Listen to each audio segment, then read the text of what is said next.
think we are right on track, time-wise. Thank you, Dr. Chandra, very much for very comprehensive insights.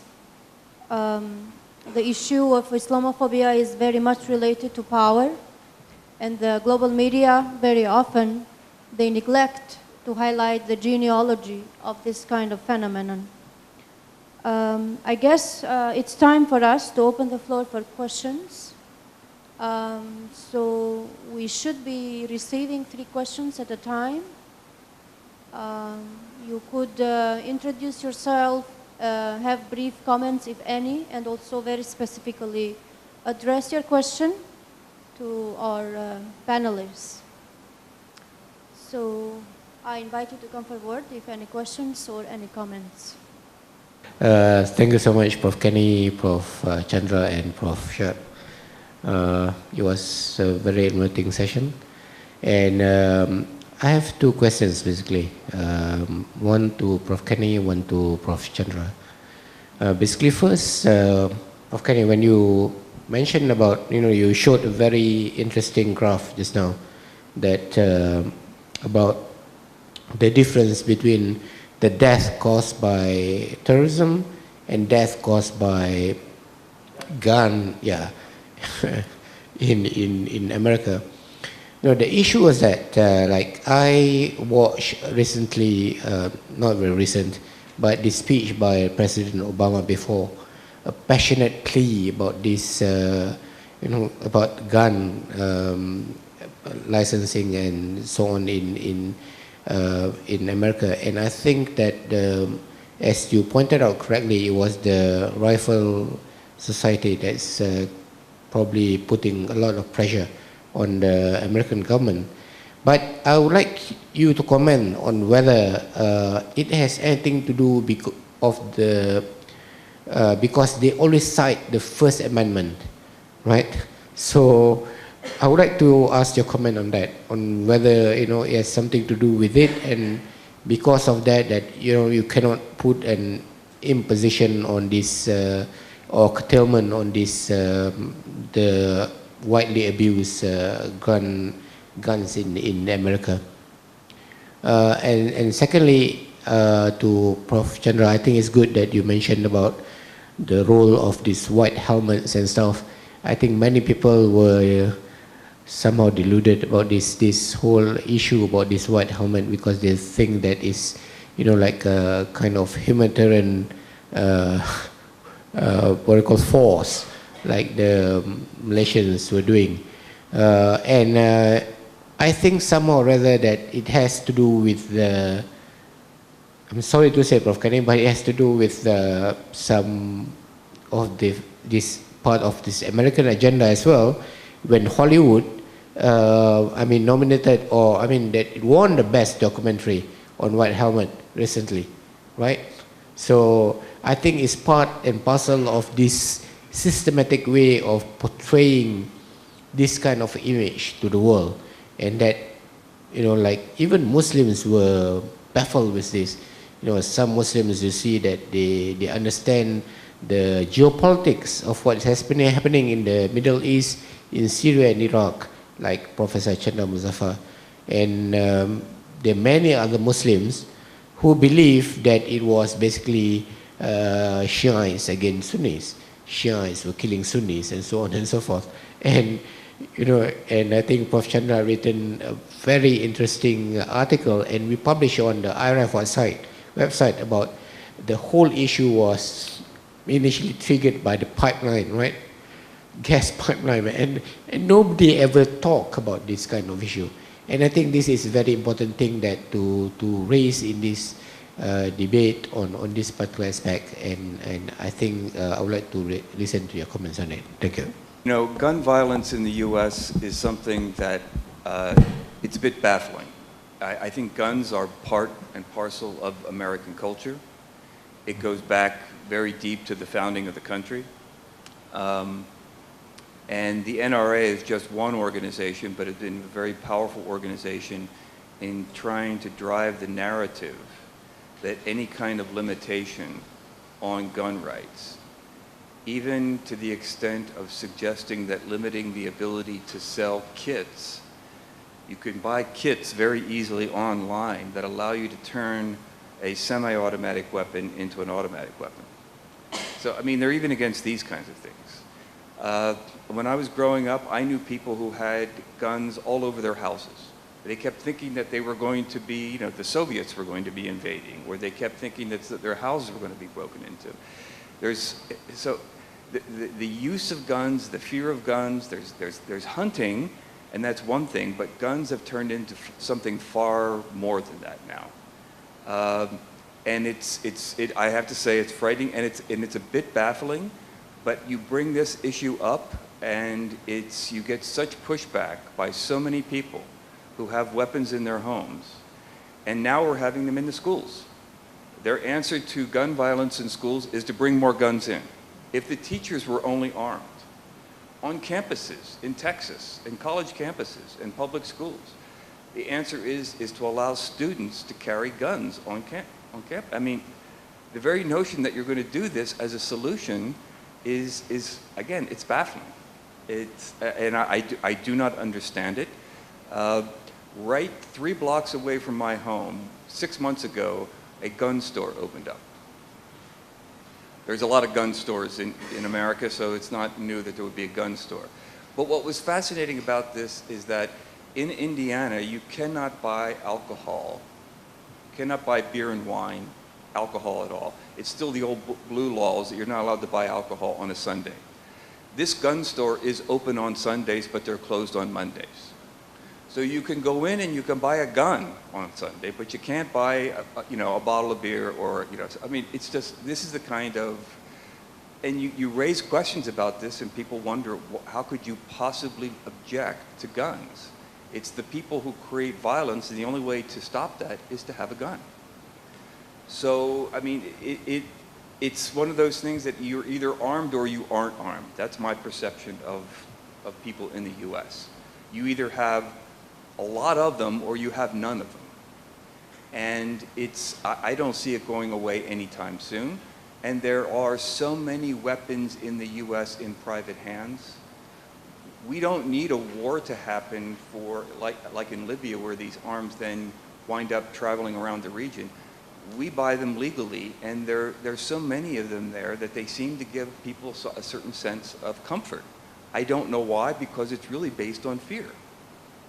You're afraid, so you buy a weapon, and you feel safe. And that's clearly not the case when we have so many gun deaths. We're using them on each other. And, well, could I just add, I was so happy to hear my two panelists talk about these issues. If people in the US or in the West in general who do not understand the way Muslims talk and critique their own faith and their own, the problems that lie within, if people could hear the way these two gentlemen talked about this issue of Islamophobia and how it pervades the Muslim world too, if they could just hear this, I like to think that some people's minds would be changed just by that. Because it was very, very impressive display and a very rational conversation about the recognitions of problems within. I wish we had that kind of recognition about the problems within in the US in many ways, especially with gun violence. We have it, but it doesn't gain much traction. And you're really pushing against a very, very heavy stone, unfortunately. Thank you, Prof. Kenney. It's very interesting to hear on the gun violence side from an American himself, because we've been reading on this for a while, and we are also very baffled of what's going on, especially with this kind of proposal that teachers should be armed and students should be armed. At first, I thought it should be media over-sensation or a media misunderstanding, and now it seems that that is actually happening for real. So it's really very baffling indeed. Back to Professor Chandra. Very quick response. One of the things which the general public is not aware, as far as the White Helmet's concerned, apart from their Hollywood award for Best Documentary a couple of years ago, they were also nominated for the Nobel Prize for Peace. the white helmets.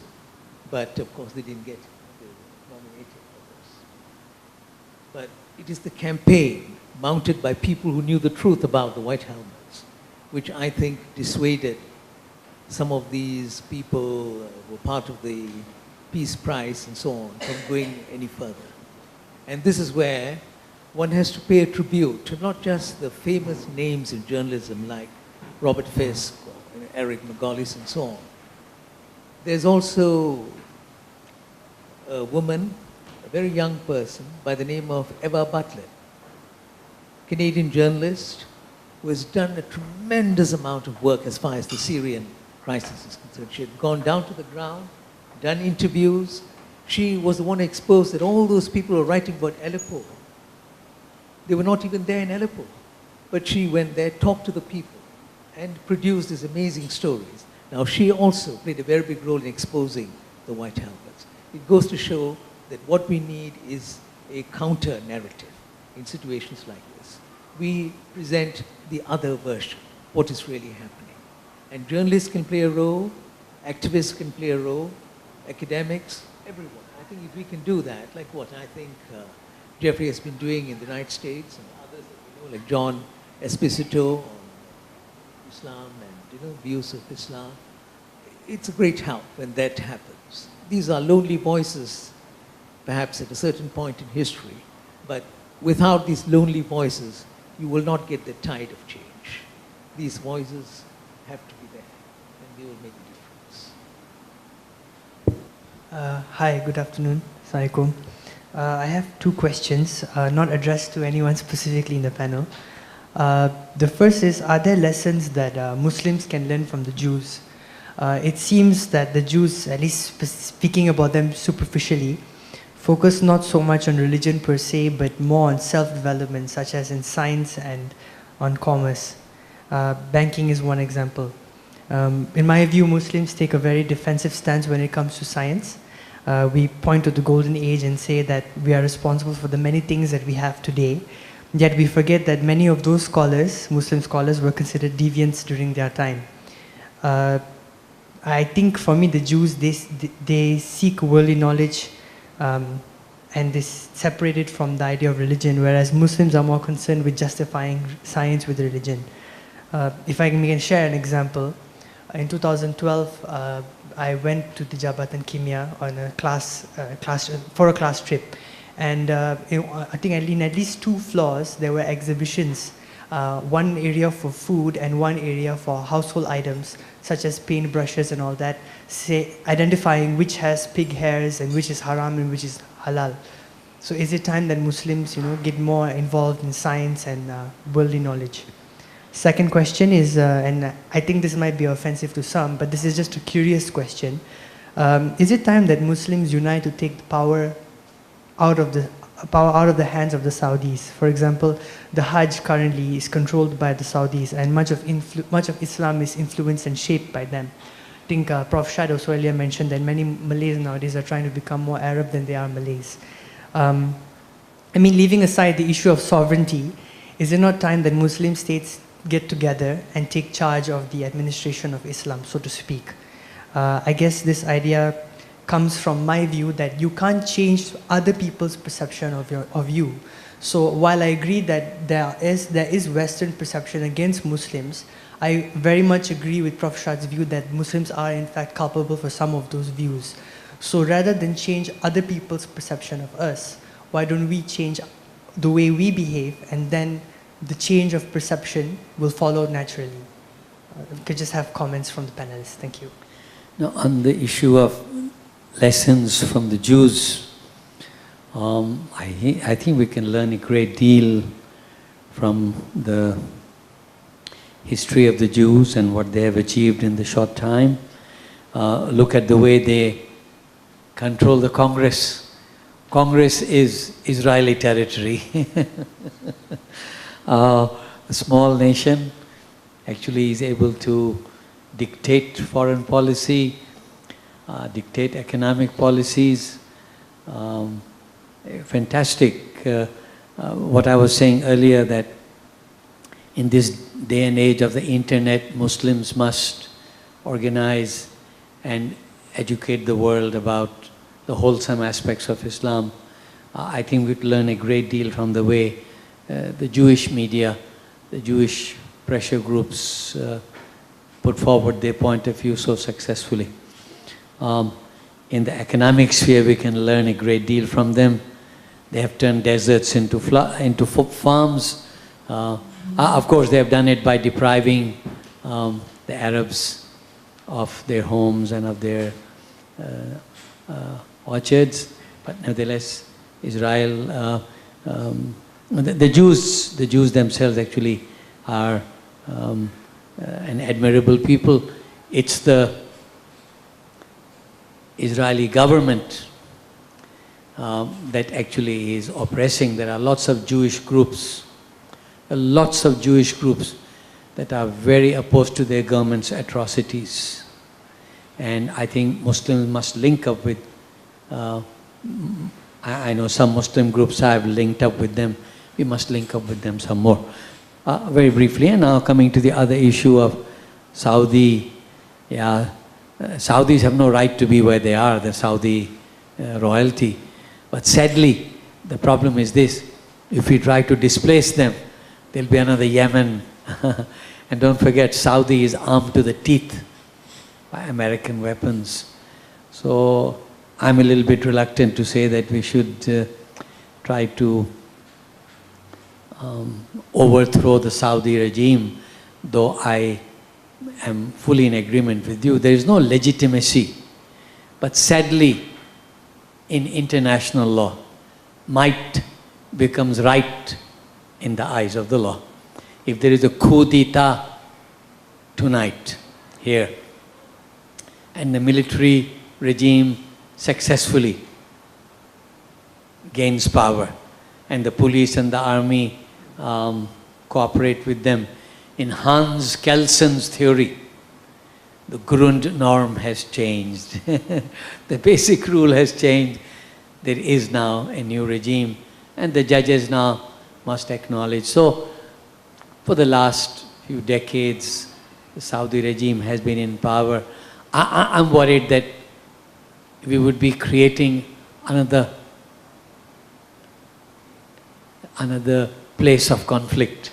So I think the thing to do is to name them and shame them and point out some of the ways they are actually insulting Islam, the way the Saudis behave. Point out how actually they are the biggest culprits in terms of promoting a very intolerant version of Islam. They are supporting terrorism. They are actually supporting the massacre, the genocide of Muslims in so many other nations.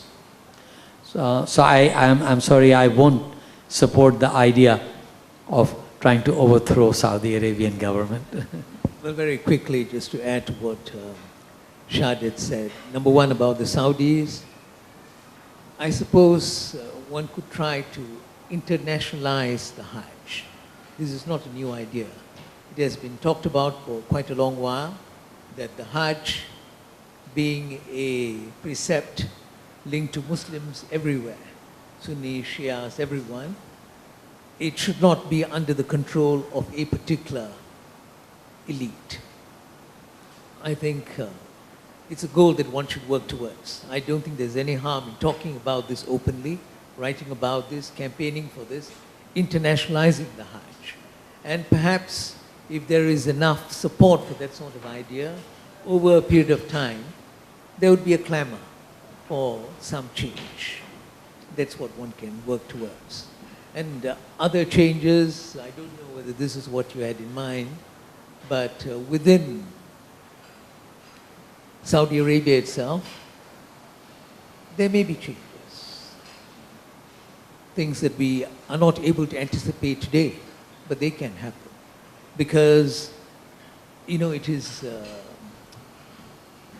ruling class which has a lot of internal schisms. And some of them have become even more serious in recent months. So we don't know what's going to happen in Saudi Arabia. But if it is a change for the better, and if at the same time you find that there are people who are talking about internationalizing the Hajj, and working towards that goal, inshallah, there may be some change. About Muslims being defensive about science, well, what we should really look at, Saif, is the situation today in certain parts of the Muslim world and what existed in the past. Why is it that you didn't have theological objections to scientific inquiry and the attempts to explore knowledge in the past? Really radical in terms of the way in which it changed perspectives, it changed visions of science at that time compared to, say, Greek science, like the whole notion of the universe. It was radical what some of the Muslim scientists, Brittany and others had discovered. But there was no theological objection as such, even though there were some scientists, Muslim scientists, who were treated badly, but it was not so much because of their science. It was more because of the other views that they had, like Ibn Sina, for instance, and so on. So there was, I think, a better understanding of Islam and knowledge that I think is what is important. Today it has become distorted, at least in some circles. But equally important, if you look at all the great scientists in the past, between the 8th century and the 14th century, in many instances, there was active patronage from the ruling class. Whatever their views about other things, politics, conquest, and so on, and all the sort of infighting that took place, but when it came to their support for knowledge, they were very, very supportive. Harun al-Rashid, rulers of that sort. And you can see that right through that period in Muslim history. That's what's lacking today. I'm always reminded of the story which the late Abdul Salam, who, as you know, won the Nobel Prize for Physics, the first Muslim, of course, unfortunately, in some circles, they don't even recognize him as a Muslim. But Abdul Salam, in 1979, won the Nobel Prize for Physics. And after he won that prize, he visited a number of Muslim countries, and he wanted to persuade them, these Muslim governments, who at that time were really flush with money. This was during the oil boom, those decades. He wanted to persuade them to give emphasis to the fundamental sciences, the basic sciences, research into various areas where it's the basic sciences, not the applied sciences that you would emphasize, because he knew that was the key. He went to all of them, talked to them and said, I'm contributing my Nobel Prize money for this. They had billions with them. Not one of them was interested. They entertained him. They were proud that he had, in some instances, they won the Nobel Prize and so on, but no one responded positively.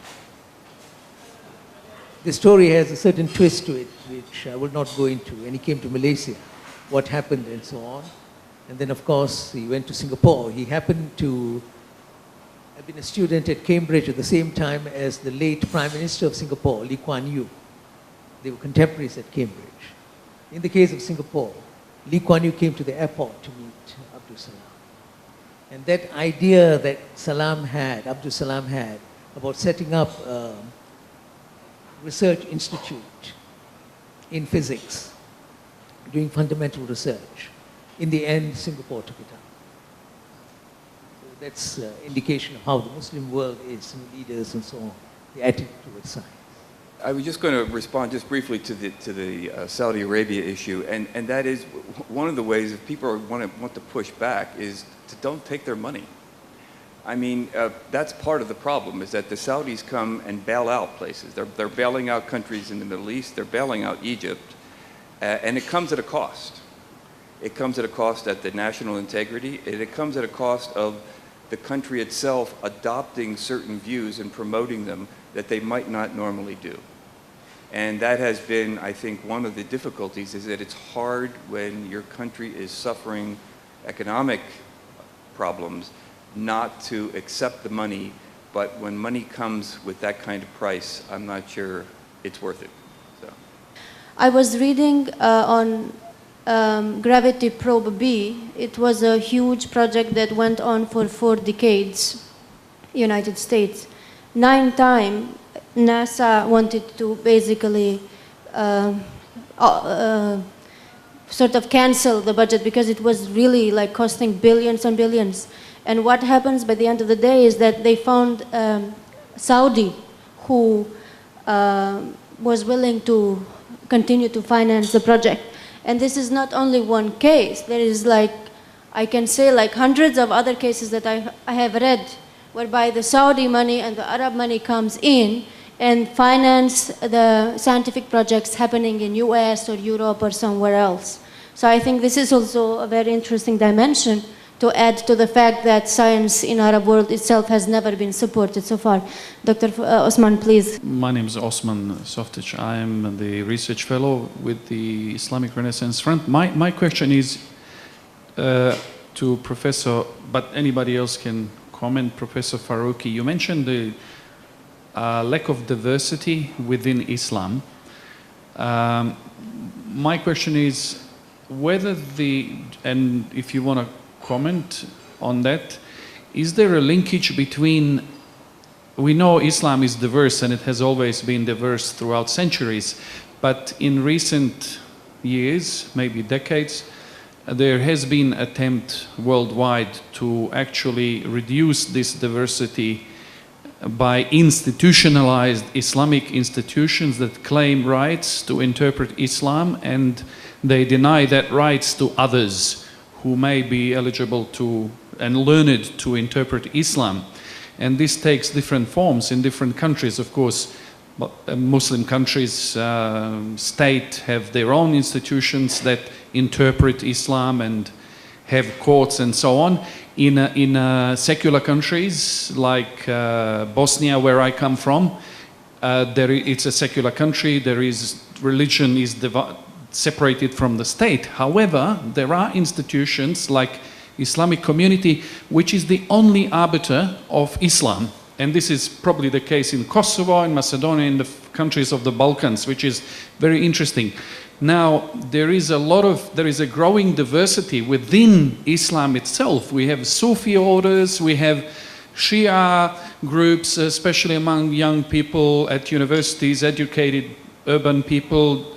So there are people who start to question the authority of the, if not state, the actual institution that claim right to interpret Islam. And in this instance, this creates the backlash. And the form of Islam that is taking shape, especially in the Balkans now, it's a very militant. Despite the historical, traditional Islam that prevailed there for centuries, now this creates the backlash in the West and creates Islamophobia. So what do you think, in your view, what could be done to actually mitigate this rift, this gap between the official Islamic institutions that claim right to interpret Islam and other groups, so that it could reduce the Islamophobia? Thank you so much, Chair Osman. Actually, the position in Malaysia on the matter of Islam is inherently diverse, though attempts now are to impose an artificial uniformity. Why do I say it's diverse? Because, first of all, there is a supreme constitution that has laid down some fundamental rules, and the Sharia authorities have to comply with them. So, crime, for example, is in federal hands. Doesn't matter that the offense may be also punishable in Islamic law.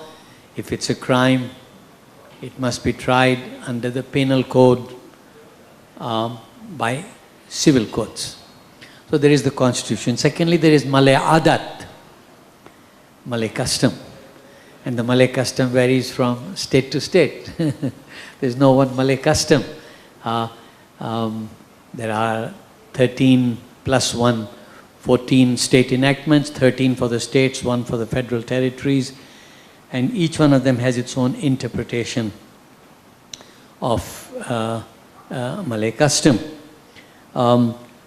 Thirdly, there are 14 separate state enactments on Sharia law. So though it is the Sharia divinely revealed for all mankind, actually it is the Sharia law just for the state. Because there are 14 separate Sharia enactments. To give an example on the issues of apostasy, Muslim apostasy. In Negri Sembilan, the law is quite different from some other states. In Negri Sembilan, a person can apply to apostate, but there will be a cooling period. There will be a period where last time it was 90 days, then they increase it to 120 days, where they'll try to rehabilitate him, win him over, and then ultimately they will make a decision. In some other states, however, the moment you apply for apostasy, that is an insult to Islam. And a person is immediately arrested for insulting Islam. So different states have different attitudes. On the issue of talaq, are 3 talaqs in one breath counting as 3 talaqs or as 1 talaq? There is diversity. So there's a lot of diversity actually inbuilt into our system. But what has happened is this, Jay Osman, that since the 80s, I think, especially since the 90s, there has been an attempt to federalize Islam. Institutions like the Federal Territory Islamic Authority have become very powerful, partly because of the budget. They get 1.3 billion, and what they do is they very adroitly give out some of this money to the imams working for the state authorities. So they have the power of money and to be able to enforce their views. And then they passed laws, you were saying, attempt to challenge Sharia authorities. That's a little bit difficult in this country because if you challenge a fatwa, that is a criminal offense. It doesn't matter how you challenge. You may challenge it most respectfully. You may challenge it by quoting Al-Azhar. You may challenge it by quoting one of the collections of the hadith. If you challenge a fatwa, that is a criminal offense. So any challenge is criminalized. Then of course I mentioned to you earlier, you can't talk about Islam without getting a tawliya, without getting an accreditation. So I share with Dr. Chandra Muzaffar that there is hope. What is needed is leadership, prepared to stand up and tell them, don't go too far. I know in the past it happened. For example, there was one incident long time ago. A Singapore Chinese gentleman had married a Singapore Malay girl. In Singapore, inter-religious marriages are allowed. They came for a holiday to Cameron Highlands. They were arrested because the marriage was a civil law marriage. Now here is a Muslim Malay girl cohabiting with a non-Muslim, and that's not allowed under classic Islamic law. So they were arrested. Attorney General told the Pahang authorities, lay off. This is a matter of international committee. If their marriage is recognized there, it's recognized here. So Pahang authorities gave in and didn't pursue the matter. But lately it's not like that. The Attorney General ordered the Selangor authorities that their seizure of the Bibles in Bahasa Melayu was illegal. The Selangor authorities told the AG, this is our jurisdiction, don't interfere. The chief minister of Selangor told them, don't do this. Told the Sharia authorities, don't do this. They told the chief minister, don't interfere. We are not subject to your control. So there is a feeling of sort of omnipotence. There is a feeling of impunity. High courts have said your detention or your order is illegal, and they have disregarded the High Court. In the case of Qasim Ahmad, the late Qasim Ahmad, he delivered a speech in KL. He's from Kedah. He delivered a speech in KL. The KL authorities wanted to arrest him. KL authorities traveled to his hometown in Kedah. And I understand from his lawyers, 9 cars from KL went to arrest him.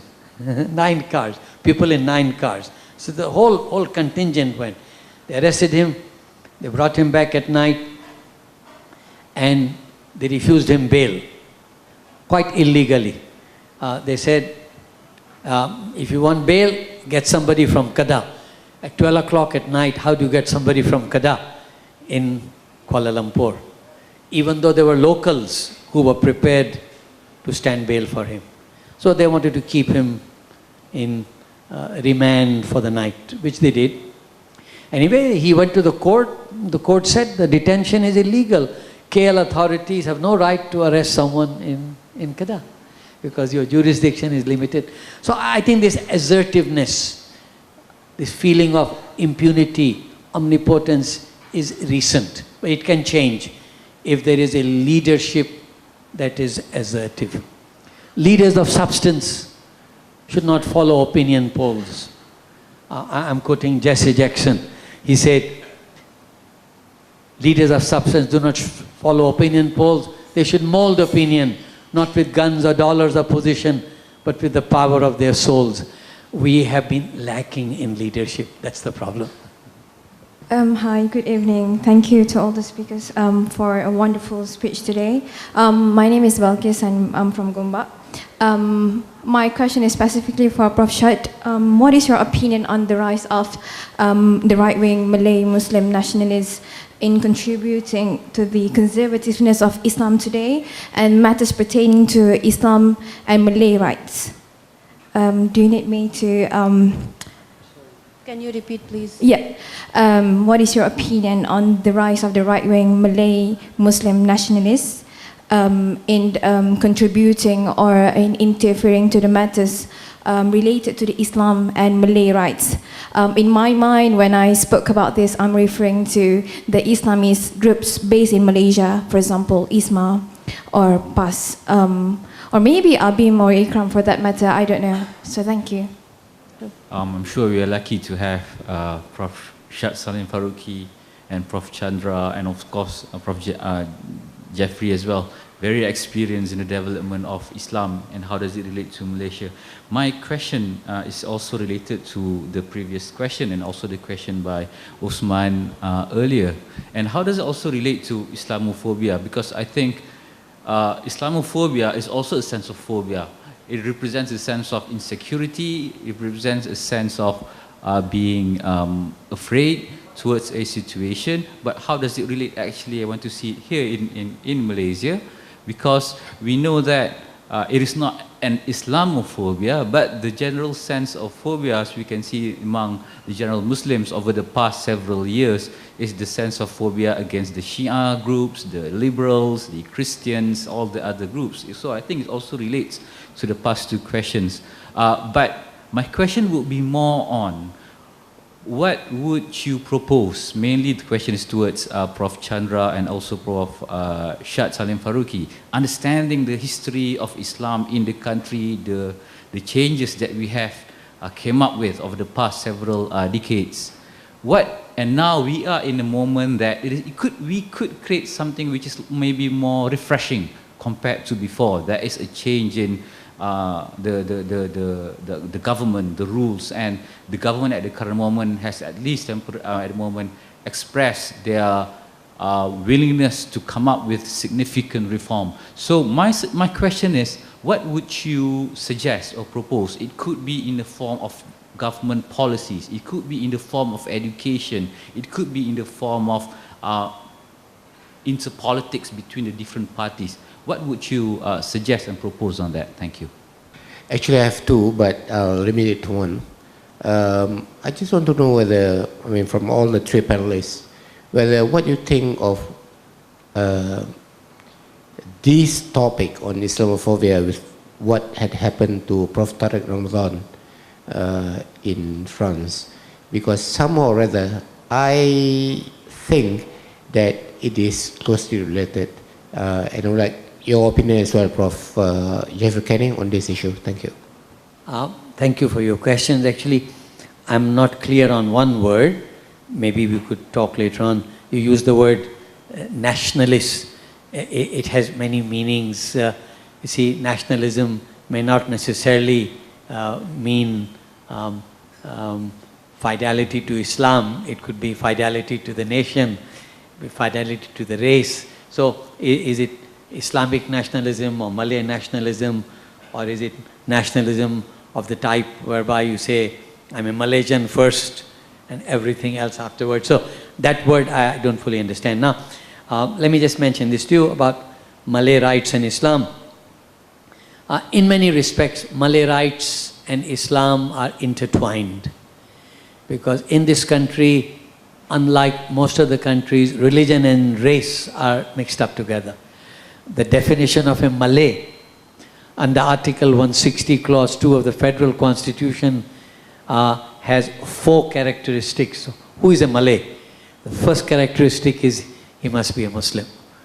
Now, obviously, this is quite unique, because there are Malays in Philippines, there are Malays in Thailand, there are Malays in Indonesia, but they would not qualify as a Malay under the Constitution of Malaysia unless they satisfy those 4 prerequisites.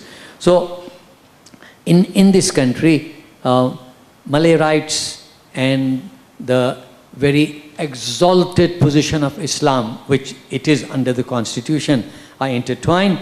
And I think parties like PAS and the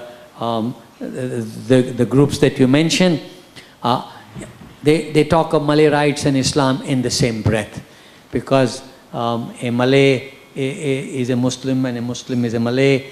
That kind of attitude is there, and it has a very powerful political appeal. It wins elections, and it's succeeded very well actually for the last not just 61 years, 61 plus 2 before that, 63 years. So historically speaking also, Islam was, I think, a defining feature of the Malay community. Without doubt, Islam came from abroad. Islam was not part of the original religion of this country, but it became part of the Malay Volksgeist, the Malay spirit, and I think it is the defining feature. So I think there is a lot of unity of thought between Malay parties, Malay organizations, and Malay politics and Malay religion. So there is no problem there. Almost, not almost all, but very large number of the members of other Malay parties, including PAS, were actually initially part of UMNO. Then they broke away, and partly due to ambitions of the individual leaders. So I think there's a lot of unity of thought, and on the issue of Malay rights and the exalted position of Islam, I think there is quite a lot of unity, but there is a lot of difference of opinion on number of issues. But how extensive this opinion difference is, I do not know. I'm not one who trusts public opinion polls so much. public opinion polls say 70% of the Malays in the Klang Valley support an Islamic state.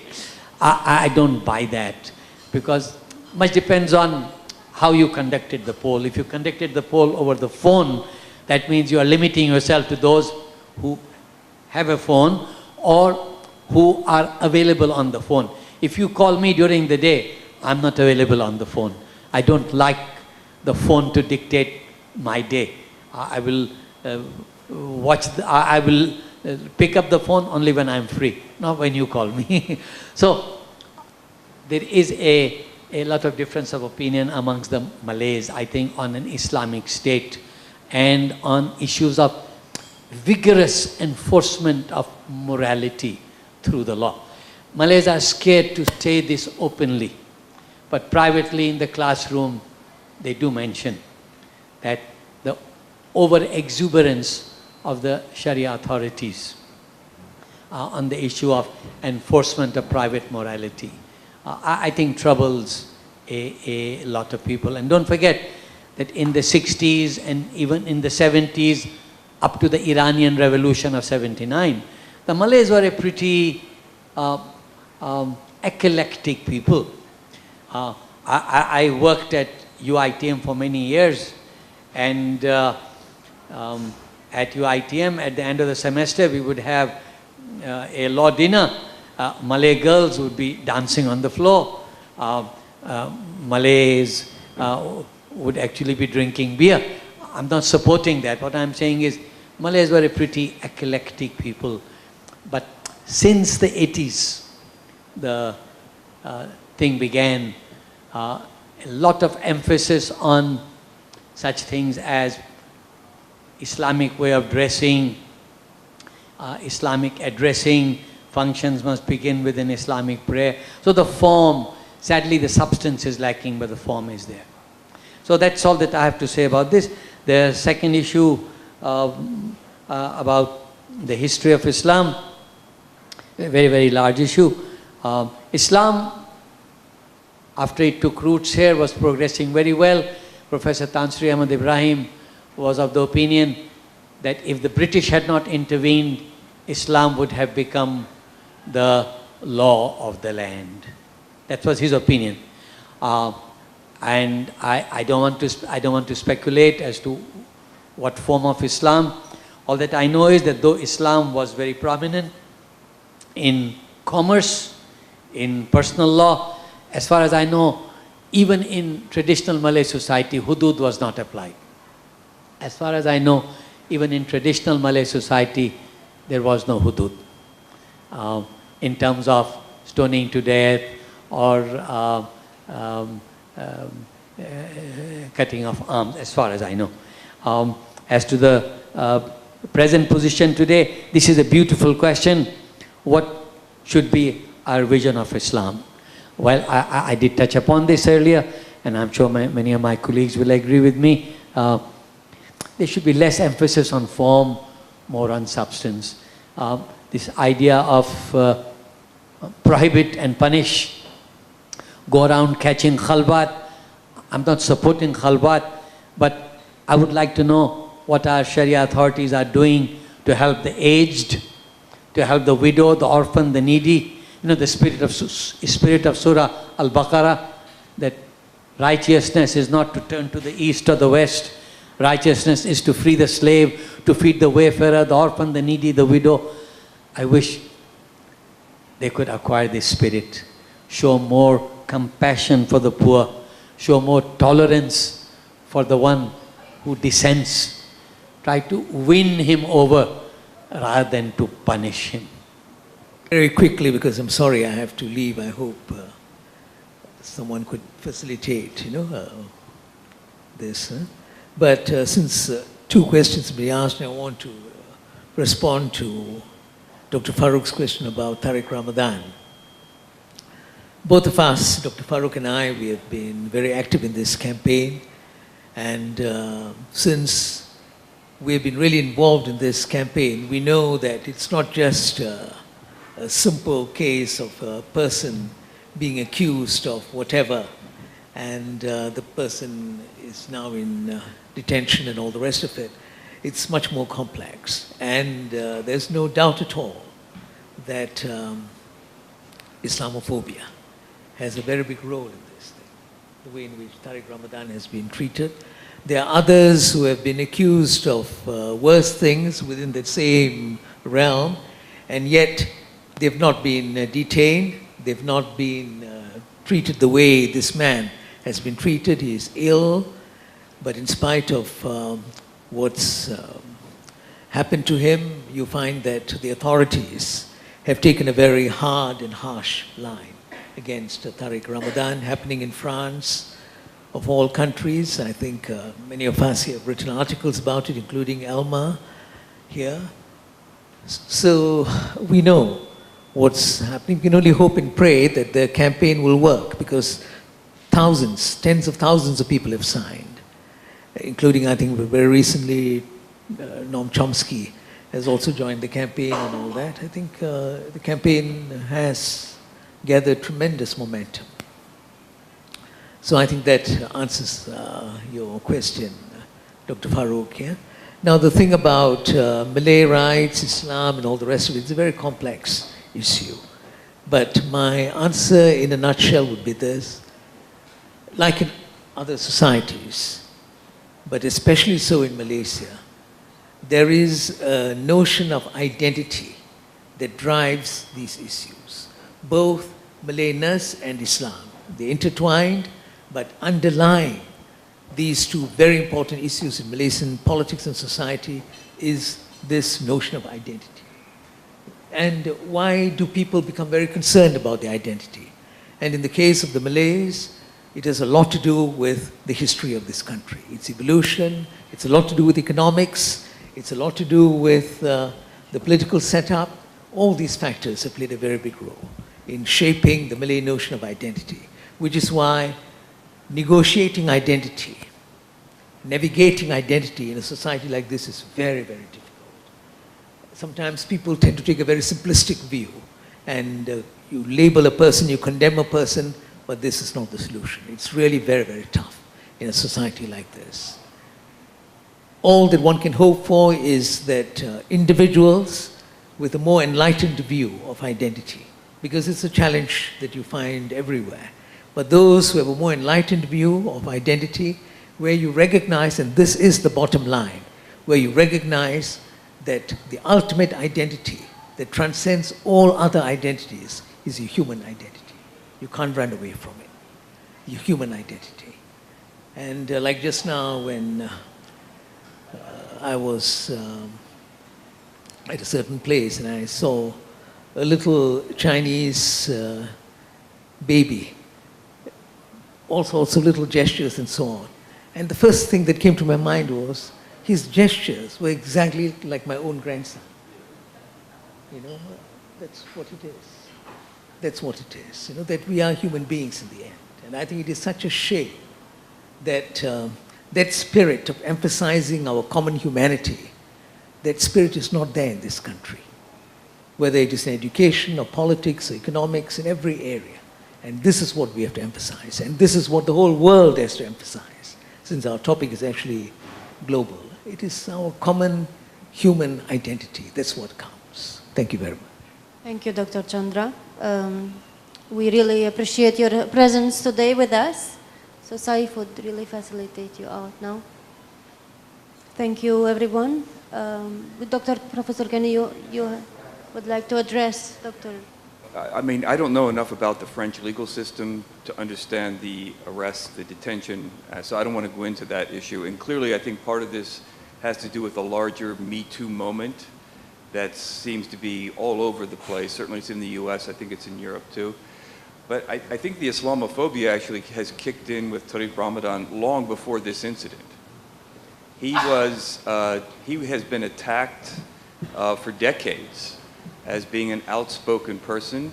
I think he was targeted primarily because of how articulate, how smart he has been, and how he's been he's been a spokesperson for not conforming to some notion of what a good Muslim should be. He's been trying to speak out on behalf of Muslims in Europe, France, Belgium, but in Europe in general.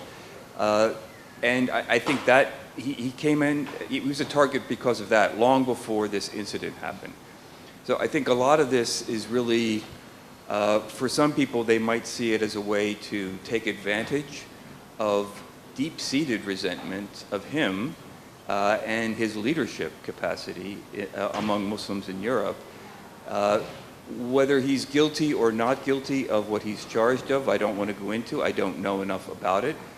But I can well imagine that given the history of resentment against him and how many people have spoken out against him long before this, that a lot of people are very grateful that this is happening to him. And they see this as a kind of comeuppance, as he's getting his just desserts. But of course, this has nothing to do with what he's been speaking on behalf of for all these decades, right? So, and I think that's the shame of it. And I think that's the inherent Islamophobia, is that so many people in Europe were resentful of an articulate Muslim speaking out on behalf of Muslims. My name is Aloysius Francis Pinto. I've been following Dr. Faruq's IRF for the past 10 years, I think. I'm very glad that as a Malaysian from a Portuguese, Chinese, Singapore-born background, now proudly say I'm a Malaysian in this new Malaysia, that what both the professors, I think Professor Shad, Sharif is it? Shad. I think we hope you all continue to write the way you have been writing all these years, because as a non-Muslim, I am very comforted that there are many balanced, progressive Muslims in this country that can give us the confidence to want to build this new Malaysia. And a group of us have actually started this movement called the Malaysian Agenda for Civil Society. And we're going around and challenging each Malaysian to rise up to the occasion, do what you can with what you have where you are now. And what we have today is, we're guided by the Vision 2020 and the five principles, the national ideology of Rukun Negara. And we are actually asking people of different faiths to come together and how we can do simple things like we want to run this Anak Bangsa Malaysia Roadshow. We want to run this show to let people know that every one of us have a stake in this country. For me, I like the word renaissance because the next 20 years can be that for us in this country, provided we all do our part where we can. And I'm very encouraged to see this kind of forums where, and for me, if you talk about Islamophobia, I think this country can be an example that the way we have engaged each other over these years, that for me, there's no phobia. I don't have any phobia about Islam because I've been in this country for so many years and I've seen the happening, and especially what's happening now. It's only that my main contention is, a lot of my fellow citizens is, don't complain, don't complain, don't complain. Do what you can, because this is a time, the door is open for us in Malaysia to do our part, and it could be simple things like we are talking about organizing all our festivals into street parties instead of having in big Dataran Merdeka, do it in street parties. And I am very hopeful for the next 20 years. It could be a golden years, provided we all do our part.